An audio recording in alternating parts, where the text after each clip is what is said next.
Hello दोस्तों, पहले वाली वीडियो में हम पार्ट 1 में मेटल्स एंड नॉन मेटल्स का एक पार्ट कंप्लीट कर चुके हैं। अब दूसरा पार्ट इसमें क्या कहते हैं, केमिकल प्रॉपर्टीज़ और मेटल्स दे रखी हैं।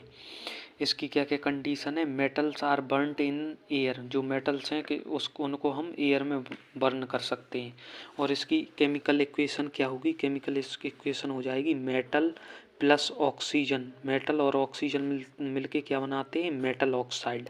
एग्जाम्पल में copper plus oxygen, copper plus oxygen जब मिक्स होते हैं तो क्या बनाते हैं, कॉपर ऑक्साइड, कॉपर ऑक्साइड। ऐसे ही एग्जाम्पल नंबर 2, एग्जाम्पल नंबर 2 में एल्युमिनियम, एल्युमिनियम प्लस ऑक्सीजन। जब एल्युमिनियम और ऑक्सीजन को हम मिक्स करते हैं तो क्या बनता है, एल्युमिनियम ऑक्साइड, Al2O3।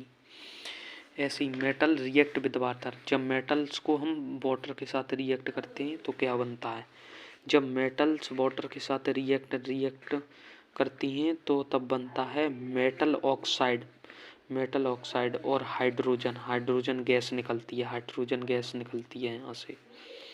एग्जाम्पल में पोटेशियम प्लस H2O, पोटेशियम के साथ हम वाटर को मिक्स करेंगे तो क्या बनेगा, potassium hydroxide plus hydrogen gas evolve होगी, उसके साथ में हीट एनर्जी भी पैदा होगी। इसका दूसरा एग्जाम्पल देखते हैं, सोडियम, सोडियम प्लस वाटर को मिक्स करेंगे तो क्या बनेगा, सोडियम हाइड्रोक्साइड, जो कि एक्वस होगा। फिर उसके बाद हाइड्रोजन गैस निकलेगी, उसके बाद हीट एनर्जी भी बनी रहेगी। एग्जाम्पल नंबर 3 देखते हैं। एग्जाम्पल नंबर 3 में कैल्शियम, कैल्शियम के साथ वाटर को मिक्स करेंगे तो क्या बनेगा, कैल्शियम हाइड्रोक्साइड। ये भी क्या होगा, एक्वस स्टेट में होगा। और यहाँ पे क्या कहते हैं, हाइड्रोजन गैस भी निकलेगी, लेकिन यहाँ पर कोई भी हीट एनर्जी नहीं इवॉल्व होगी। एग्जाम्पल नंबर 4, एग्जाम्पल नंबर में 4 में एल्युमिनियम के साथ वाटर को अगर मिक्स करेंगे तो क्या बनेगा, एल्युमिनियम ऑक्साइड Al2O3, जो कि सॉलिड होगा, प्लस 3H2, यानी कि हाइड्रोजन गैस यहाँ पे भी निकलेगी। एग्जाम्पल नंबर 5 देखेंगे, जिसमें आयरन के साथ क्या वाटर को मिक्स किया जा रहा है। जब आयरन को वाटर के साथ मिक्स करेंगे तो क्या बनेगा, Fe2O3, यानी कि फेरस ऑक्साइड, फेरस ऑक्साइड। और इसके साथ क्या निकलेगी, हाइड्रोजन गैस भी निकलेगी। और यहाँ क्या है, पोटेशियम, पोटेशियम ऑक्साइड को वाटर के साथ जब मिक्स करेंगे तो क्या बनेगा, पोटेशियम हाइड्रोक्साइड, 2KOH। अब जब मेटल्स रिएक्ट करेंगी किसके साथ, एसिड के साथ, तो मेटल को हम डाइल्यूट एसिड के साथ जब मिक्स करेंगे तो क्या बनाएगा, सॉल्ट और हाइड्रोजन गैस निकलेगी। ठीक है। एग्जाम्पल में Cu, कॉपर, कॉपर को हाइड्रोक्लोरिक एसिड के साथ जब रिएक्शन करेंगे तो क्या बनेगा, कॉपर क्लोराइड बनेगा, और उसके साथ हाइड्रोजन गैस निकलेगी, हाइड्रोजन गैस।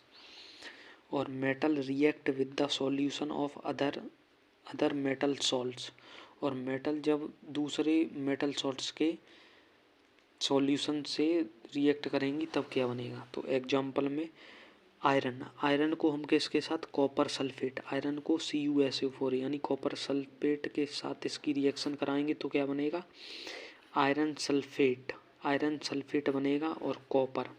और कॉपर आयरन सल्फेट किस में बनेगा, एक्वस स्टेट में। और जो कॉपर बचेगा वो हमारे पास किस में होगा, सॉलिड स्टेट में। अब क्या है, केमिकल प्रॉपर्टीज़ हैं किसकी, नॉन मेटल्स की। A part, reaction with oxygen, oxygen के साथ रिएक्शन क्या करेंगे, non metal form acidic oxide. जब हम नॉन मेटल की रिएक्शन किसके साथ करेंगे, ऑक्सीजन के साथ करेंगे तो क्या बनाएगा, नॉन मेटल क्या बनाएंगी, एसिडिक ऑक्साइड। एग्जाम्पल में carbon plus O2, carbon plus oxygen क्या मिलाएंगे, CO2, जो कि एक गैस होगी, कार्बन डाइऑक्साइड जिसे हम बोलते हैं। दूसरा, reaction with water, non metals जब वाटर के साथ रिएक्शन करेंगी तो क्या बनेगा, non metals do not react with water because they do not release any electrons, यानी कि जब जो नॉन मेटल्स होती हैं वो वाटर के साथ रिएक्ट नहीं करेगी, जिसकी वजह से कोई भी इलेक्ट्रॉन्स लूज नहीं होगा। इसलिए क्या कहते हैं, रिएक्शन नॉन मेटल्स की रिएक्शन जो वाटर के साथ होगी वो कंप्लीट नहीं हो पाएगी। अब तीसरा है reaction with dilute acid. Dilute acid के साथ रिएक्शन करेंगे तो हमारी कोई भी रिएक्शन शो नहीं होगी, ठीक है। फिर reaction with salt solution, salt solution के साथ रिएक्शन करेंगे तो क्या होगा, a more reactive non metal with displace the less reactive metals from its salt solution.